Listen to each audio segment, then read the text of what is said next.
तीन बर्र-ए-आज़मों पर हुकूमत करने वाले अमीर अल-मोमिनीन हजरत उमर बिन अब्दुल अजीज जब गवर्नर थे तो 60 ऊंटों पर आपका सामान जाया करता, लेकिन जब अमीर अल-मोमिनीन बनते हैं तो फिर घर का आलम यह है कि ज़ौजा दरख्वास्त करती है कि ईद आ गई है, बच्चे नए कपड़े मांग रहे हैं और आप कह रहे हैं कि मेरे पास तो कपड़ों के लिए पैसे नहीं हैं। और उधर खजानों का आलम यह है कि आपके दौरे हुकूमत में 3 बर्र-ए-आज़मों में एक भी शख्स ज़कात लेने वाला बाकी ना बचा।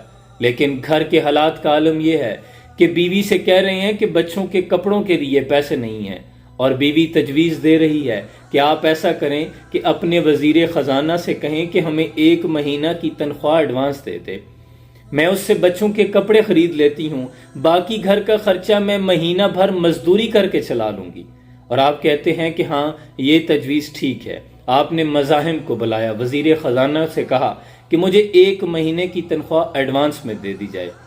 और फिर वजीर ख़जाना भी अहले ईमान हुआ करते, उन्होंने एक कागज़ और कलम उठाया और आपके सामने रख दिया, कहा अमीर अल-मोमिनीन मुझे यहाँ पे लिख दें कि आपके पास 1 महीने की ज़िंदगी बाकी है, यानी ज़िंदगी आपको 1 महीने की मोहलत दे देगी, मौत नहीं आएगी। आप पे सख्ता तारी हुआ, खामोशी से उठकर घर आए और नम आँखों से अपनी बीवी से कहने लगे कि बच्चों से कह दो कि तुम्हारे बाप के पास कपड़ों के पैसे नहीं हैं। ईद का दिन आया, तमाम लोग आपसे मिलने आए, बच्चियां और बच्चे मिलाकर, बेटियां और बेटे मिलाकर आपके 12 बच्चे थे। जब बेटे मिलने के लिए आए, उनको फटे पुराने बोसीदा कपड़ों में देखा तो आंखों में आंसू आ गए।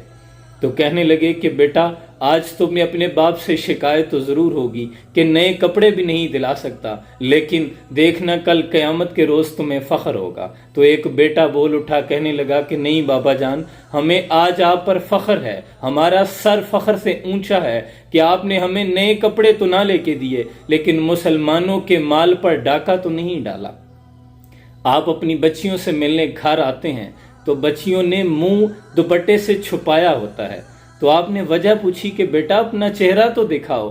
तो फिर इस पर खादिमा रोने लगी, कहने लगी कि उमर बिन अब्दुल अजीज अमीर अल-मोमिनीन आपकी बेटियों ने आज कच्चे प्याज के साथ रोटी खाई है, इसलिए उसकी बदबू आप तक ना आए, उन्होंने अपना चेहरा छुपाया हुआ है। तो आप इतना रोए कि आपकी दाढ़ी मुबारक तर हो गई।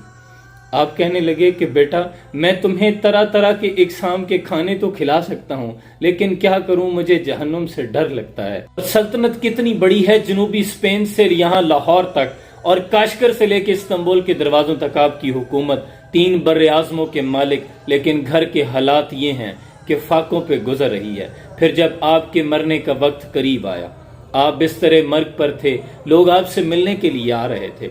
आपका साला, आपकी बीवी का भाई आपसे मिलने आता है और अपनी बहन को साइड पे करके कहता है कि अमीर अल-मोमिनीन का लिबास फटा पुराना है, तरह तरह के बादशाह लोग मिलने आ रहे हैं, आप इनका लिबास ही तब्दील करवा दें। अगले रोज जब दोबारा आते हैं तो वही बसीदा फटा पुराना लिबास। तो बहन से दोबारा पूछा कि मैंने आपसे कहा था कि इनका लिबास तब्दील करवा दें। तो बहन रोती हुई कहती है कि घर में कोई दूसरा जोड़ा मौजूद ही नहीं है, भाई मैं क्या करूं।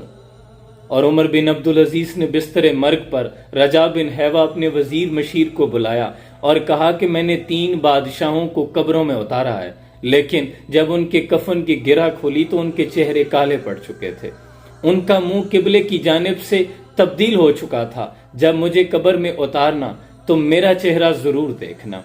आपने बताया कि मैंने 3 बादशाहों को, वलीद बिन अब्दुल मलिक, सलमान बिन अब्दुल मलिक और अब्दुल मलिक बिन मरवान को कब्रों में उतारा है, लेकिन उनके चेहरे किबले से फिर गए थे।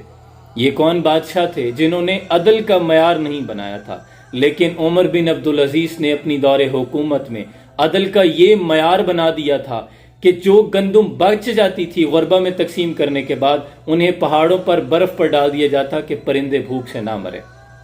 और जब आपको कब्र में उतारा गया तो चूंकि आपने अपने गुलाम को ये नसीहत की थी कि मेरा कफन खोलकर मेरा चेहरा जरूर देखना, अभी आपको कब्र में उतार ही रहे थे कि सारे मजमे ने देखा एक रुका हवा में उड़ता हुआ आया और उमर बिन अब्दुल अजीज के सीने पे आ गिरा। उस रुके को उठाया तो उस पर लिखा था, शुरू अल्लाह के बबरकत नाम से जो निहायत मेहरबान और रहम करने वाला है।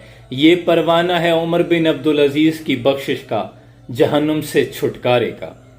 कुर्बान जाऊं 3 बरे-आज़मों की हुकूमत को लात मार दी, ऐशो इशरत की जिंदगी छोड़ दी, अपने रब की रजा पे राजी रहे, और आलम यह है कि जन्नत का परवाना लेके दुनिया से रुखसत हो रहे हैं।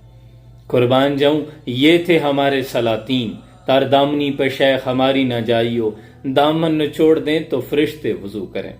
मिटा के अपनी हस्ती सराप जुस्तजू हो जा, जो तू चाहेगा वो होगा, जो वो चाहे वो तू हो जा। अल्लाह करीम हमें भी हक के रास्ते का मुसाफिर बनाए और अपनी जिंदगी अल्लाह की रजा में ढालने की तौफीक अता फरमाए। सलाम पहुंचे।